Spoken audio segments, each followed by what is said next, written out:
তো বন্ধু, আজকে আমি তোমাদের একটা দারুণ দারুণ জিনিস দেখাতে চলেছি। তো যেটা দেখাতে চলেছি সেটা পুরো ভিডিওটা দেখলেই বুঝতে পারবে। ভিডিওটি কিন্তু বেশিক্ষণের না, একদম 5-6 মিনিটের ভিডিও আছে। তো পুরো ভিডিওটা দেখো, তোমরা অবশ্যই জানতে পারবে আমি কি করতে চলেছি। তো দেখো, এইখানে মানে আমার ঘরের কিছু বাসি খাবার, মানে বাসি কিছু খাবার দিয়ে আমি ডগি ফুড তৈরি করছি। তো সেটা কিভাবে করব, তো দেখতে হলে মানে জানতে হলে দেখতে হবে পুরো ভিডিওটা।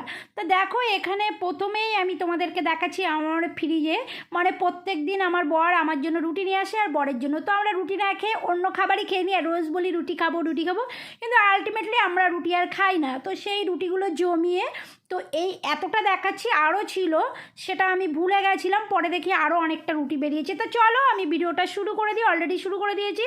তো দেখো, এখানে অনেকগুলো রুটি রয়েছে, পরপর রেখে দেওয়া ফ্রিজের রুটি।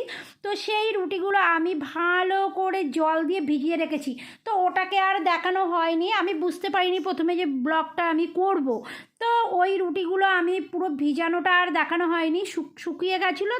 তো ওটাকে আমি জল দিয়ে, জলের ভিতরে একটা ডেস্কিতে ভালো করে জল দিয়ে ভিজিয়েছি। আর এখানে দেখতে পাচ্ছ কিছু লোটে মাছ, এই লোটে মাছগুলোও আমি অনেক দিন ধরে ফ্রিজে রাখা আছে। তো এটার সৎ কাজ আজকেই করে ফেললাম, ফুড মানে ডগিদের ফুড বানাতে গিয়ে। তো আমার ওই রুটিগুলো কিন্তু শুধু রুটি দিলে তো আর ডগিরা খাবে না। তো তার জন্য এই যে মাছগুলো ছিল, এই মাছগুলো ডিপ ফ্রিজ থেকে বের করে একে জলে দিয়ে বেশ ভিজিয়ে রেখেছিলাম। এটা ছিল লোটে মাছ, তোমরা অনেকেই চেনো মাছটা, লোটে মাছ।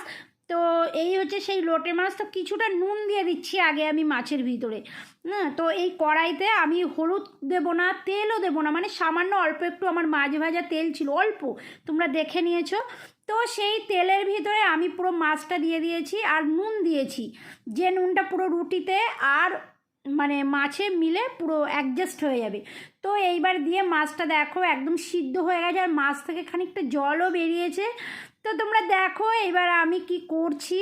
তো এরকম করে আগে মাছটাকে আমি ভালো করে সিদ্ধ করব, সিদ্ধ হতে একটু সময় লাগবে।